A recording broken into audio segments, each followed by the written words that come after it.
Unitat 2. Treball amb suport. Apartat 2. Fases del treball amb suport. En aquest apartat prenem com a referència i expliquem el model EUSE. Aquest model consta de 5 fases, les quals estan acceptades com a model de bones pràctiques i configuren el marc general del treball amb suport. Cada fase té un objectiu definit. La primera fase és el compromís amb el client. L'objectiu d'aquesta fase és garantir que la persona interessada està ben informada en relació amb el procés de treball amb suport. Aquesta fase es desenvolupa en 5 passos. La preparació de possibles demandants de feina, el primer contacte, la reunió inicial, la discussió de la planificació i culmina amb l'acord de la participació. La segona fase és la construcció del perfil professional. L'objectiu d'aquesta fase és doble. En primer lloc, definir el perfil professional disponible a partir de la recopilació i anàlisi d'informació rellevant de la persona. En segon lloc, dissenyar un pla d'acció fonamentat en els desitjos i capacitats, així com amb el perfil exigible per l'assoliment d'aquest objectiu laboral. Aquesta fase implica 4 passos: la recopilació d'informació rellevant, la planificació de la carrera, el pla d'acció i la revisió d'aquest pla d'acció.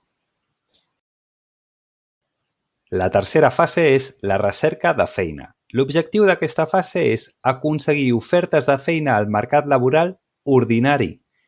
Aquesta recerca de feina pot estar liderada per la persona demandant o per la mateixa entitat. La quarta fase és el compromís amb l'empresa. L'objectiu d'aquesta fase és determinar la idoneïtat del lloc de treball per a la persona candidata, establint les adaptacions persona-lloc de treball necessàries. En aquesta fase principalment es du a terme la gestió de processos de selecció de l'empresa, caracteritzats per l'anàlisi del lloc de treball i l'ajustament laboral, en funció de les persones proposades. En aquesta fase també es poden contemplar altres formes de col·laborar amb les empreses.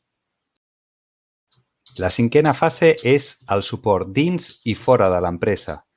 L'objectiu d'aquesta fase és assegurar el lloc de feina capacitant la persona, oferint-li l'oportunitat d'aprendre i de treballar adequadament, de formar part d'un equip i de contribuir a la cultura de l'empresa. Alhora, serveix per dotar l'empresa d'un mecanisme de suport i oferir als treballadors coneixements i una major capacitat de comprensió envers el nou company. Les actuacions que es porten a terme en aquesta fase són la presentació de la persona seleccionada i orientació al lloc de treball, el coneixement de la feina i de la cultura de l'empresa, l'estabilització, l'allunyament progressiu i el seguiment i acompanyament al llarg de la vida laboral.